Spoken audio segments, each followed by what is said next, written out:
Tujuan untuk mempelajari tentang sistem pernapasan manusia atau respirasi. Respirasi melibatkan langkah-langkah berikut.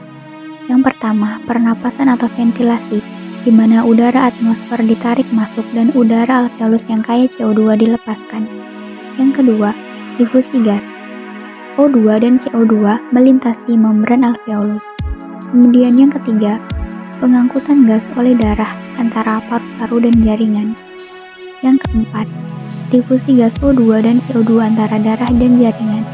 Kelima, pemanfaatan O2 oleh sel untuk reaksi katabolik dan produksi ATP, CO2, dan H2O, atau yang biasa kita sebut dengan respirasi seluler. Mekanisme respirasi atau ventilasi adalah sarana udara atmosfer dibawa ke permukaan pernapasan untuk pertukaran gas. Pergerakan udara masuk dan keluar dari paru-paru dilakukan dengan menciptakan gradien tekanan antara paru-paru dan udara atmosfer. Manusia menunjukkan pernapasan tekanan negatif sebagai inspirasi terjadi ketika tekanan intrapulmoner yang merupakan tekanan di paru-paru lebih kecil dari atmosfer. Ekspirasi tekanan ini terjadi ketika tekanan intrapulmoner lebih tinggi daripada tekanan atmosfer. Pernapasan melibatkan otot-otot diafragma dan otot-otot interkostal. Diafragma adalah struktur otot rangka berbentuk kubah berbentuk C dan jaringan fibrosa yang memisahkan rongga toraks dari rongga perut. Rongga kubah melengkung ke atas dan permukaan superior membentuk dasar rongga dada. Otot radial yang disebut otot phrenikus terdapat di diafragma. Oleh kontraksi otot-otot ini, selama inspirasi diafragma menjadi rata dan meningkatkan ukuran rongga dada.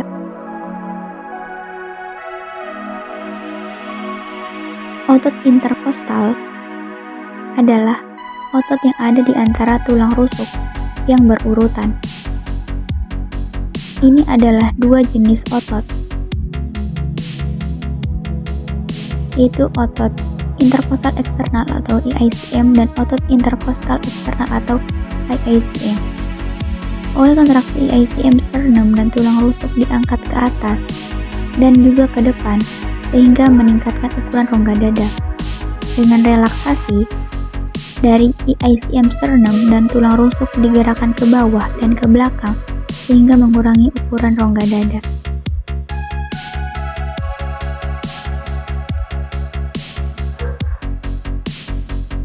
Inspirasi membawa udara atmosfer ke paru-paru, di mana dibutuhkan waktu 0,2 detik.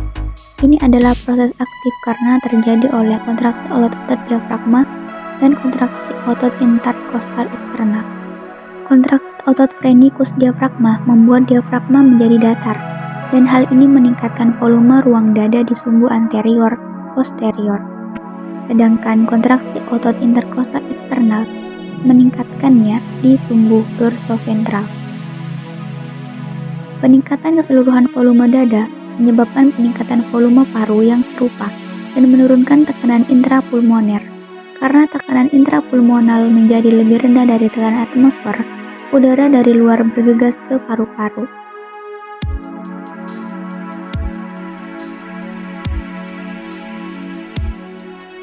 Ekspirasi.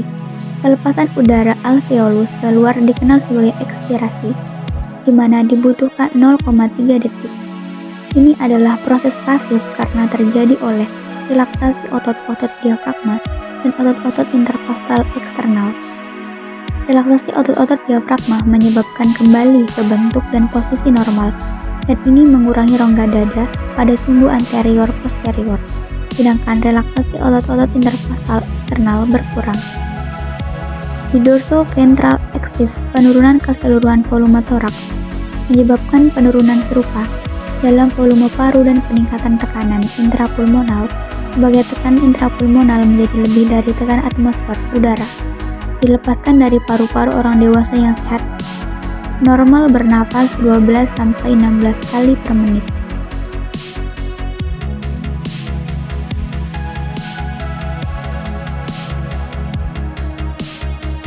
Saat istirahat, kita memiliki kemampuan untuk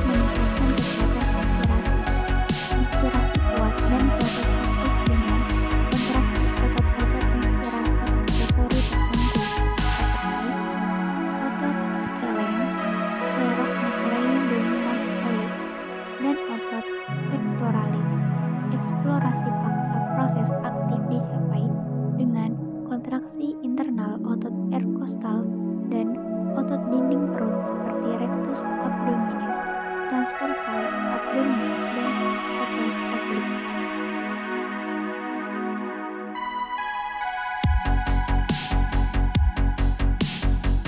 Selanjutnya adalah siswa akan diminta membuat mekanisme kerja dari paru-paru dengan bahan seperti pada gambar, yakni ada selang bening, kemudian ada plastisin, botol berserta tutup botol, kemudian ada 3 buah balon karet.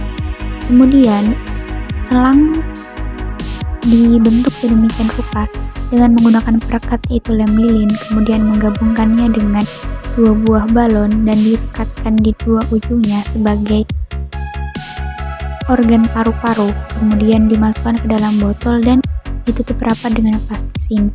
Kemudian pada bagian bawah botol dipotong dan ditutup dengan karet, balon karet. Kemudian siswa diminta untuk meniup daripada selang untuk menunjukkan bahwa terjadi pengembangan atau pengempisan di dalam paru-paru.